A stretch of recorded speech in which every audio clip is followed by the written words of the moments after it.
Bill Clintoni i drejtohet popullit amerikan për shkak të një përshkallëzimi të luftës.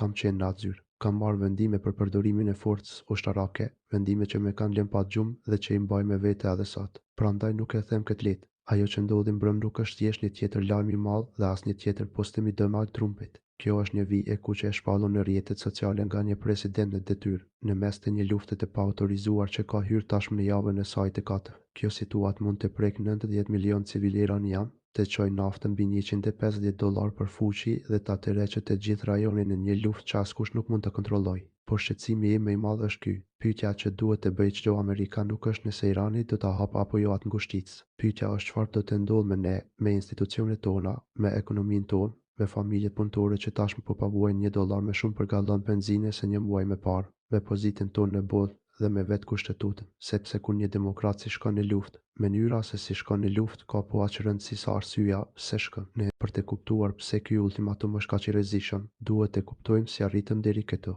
Kjo nuk lindi nga hiçi, por kjo nuk ka të bëjë vetëm me Iranin, ka të bëjë me atë që po i ndodh vetë mekanizmit të demokracisë amerikane, me institucionet që na bëjnë ata që jemi. Mendoni se çfarë ka ndodhur, një vendim që mund të gjysmë 90 milion njerëz në errësirë, që mund të shkaktojë goditje hakmarrëse në të gjithë gjirin përsik dhe që mund të çojë çmimet e naftës në nivele të paimagjinueshme, u shpal në një platformë të mediave sociale, jo nga salla e situatës, jo pas një mbledhje të Këshillit të Sigurisë Kombëtare, jo në koordinim me aleatët, por në truth social, një të shtunë në mbrëmje.